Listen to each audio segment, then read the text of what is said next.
오늘도 새벽 예배를 드리게 하신 하나님께 감사와 찬송과 영광을 올려드립니다. 우리 다 함께 사도신경으로 신앙 고백하신 후에 찬송가 88장을 부르신 후 에스겔서 6장의 말씀을 읽으신 다음 오늘 말씀을 듣도록 하겠습니다. 에스겔서 6장은 여호와께서 우상 숭배하는 이스라엘 백성들을 심판하신다는 내용입니다. 그런데 6장에서 여호와라고 하는 말씀이 4번이나 반복해서 나옵니다. 7절과 10절과 13절과 14절에 그들이 나를 여호와인 줄 알리라 하는 구절입니다. 왜 예루살렘이 그처럼 처량하고 황폐하며 비참한 멸망을 당하게 되었을까요? 반대로 생각하면 그들이 나를 여호와인 줄 몰랐기 때문입니다. 하나님께서는 피조물이 당신을 여호와인 줄 알기를 원하십니다. 그럼 여호와라고 하는 하나님의 의미를 우리가 알아야지 하나님을 잘 섬길 수가 있습니다.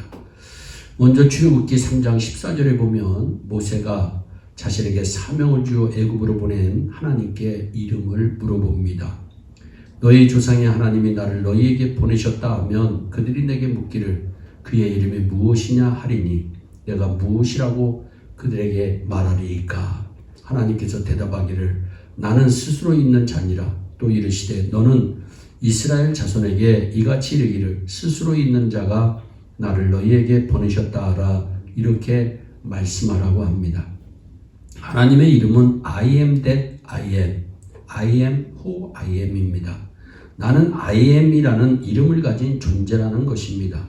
I am은 히브리어로 여호와, 야훼라고 하는 단어입니다.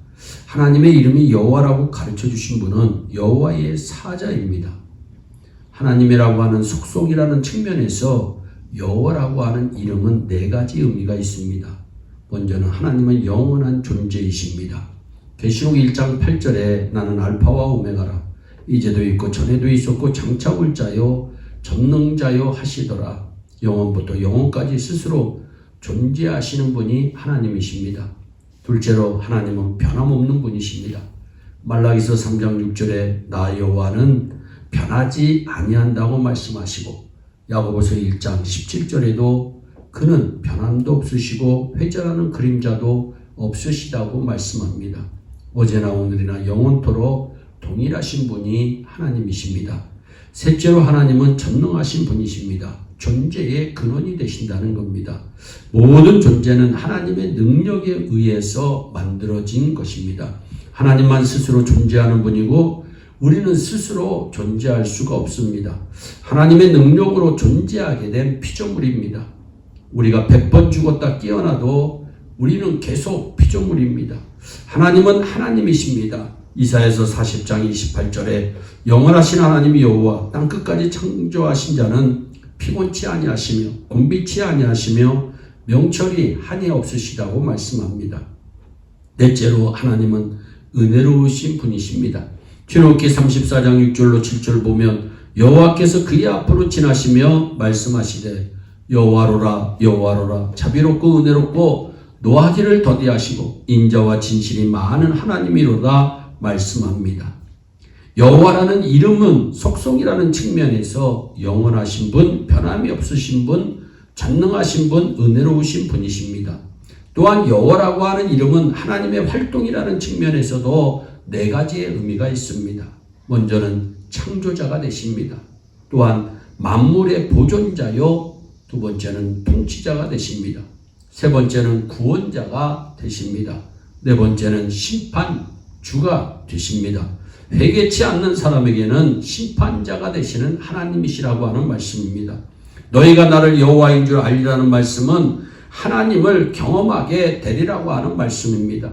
하나님을 경험하는데 어떤 분은 창조의 에너지를 경험하는 사람도 있고 어떤 분은 하나님의 섭리의 역사를 경험하는 사람도 있고 어떤 분은 하나님을 구원자로 경험하는 사람도 있고 어떤 분은 심판자로 하나님을 경험하는 사람도 있는 것입니다.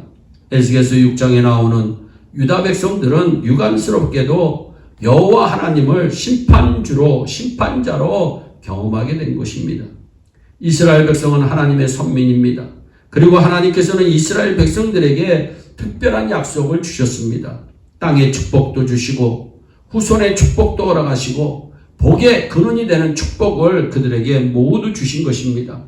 그런데 하나님은 이런 약속을 주시면서 한 가지 명령을 내리십니다. 그 명령이 출애굽기 20장 30절 5절에 기록된 것처럼 다른 존재를 하나님으로 섬기지 말라는 것입니다. 여호와만이 창조자이며 구원자라는 것을 믿고 우상 섬기지 말라고 하는 말씀입니다. 14절에 보면 광야에서부터 디볼라까지 가나안 땅 전체가 우상이 가득하게 하고 더럽혔다고 말씀합니다. 그러므로 하나님께서 심판하신 것입니다. 어떻게 심판하셨습니까? 4절과 5절과 13절에 보면 우상 숭배하던 그 자리에서 우상 앞에 엎드려 죽을 것이라고 무서운 말씀을 합니다. 이스라엘 백성들은 하나님의 축복을 받고도 우상 숭배하지 말라는 명령에 불순종해서 이렇게 하나님을 심판자로 경험하게 된 것입니다. 하나님을 심판주로 경험하게 된 사람은 하나님을 무섭게 말하고 좋게 말하지 않습니다. 우리 모두가 하나님을 심판주로 경험하게 되지 않기를 진심으로 바랍니다.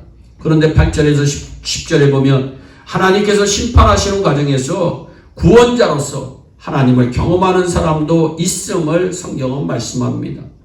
우상 숭배를 하다가 죄를 기억하고 하나님께로 돌아오면 하나님이 회복시켜 주시고 평안도 주시고 기쁨을 주십니다.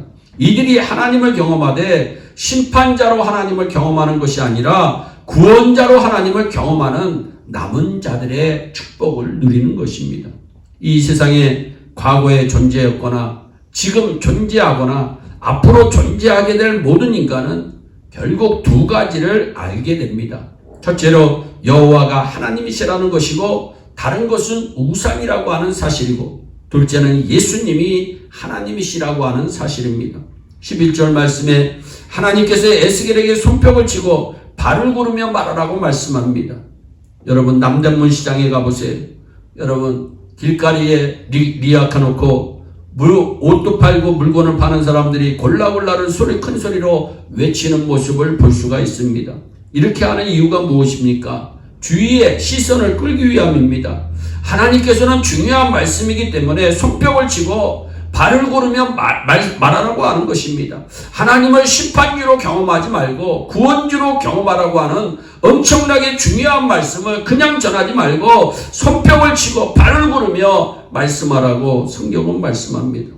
하나님을 경험하되 살아있을 때 구원자로 경험하고 예수 믿으면 하나님께서 죄악과 모든 허물을 용서하신다고 살아서 예수 믿으면 하나님을 축복의 하나님으로 경험할 뿐만 아니라 한번 죽었다가 다시 살아나 영원토록 하나님이 복 주시는 것을 경험하게 된다는 것을 손뼉치고 발구르며 전파하라고 성경은 우리에게 말씀합니다.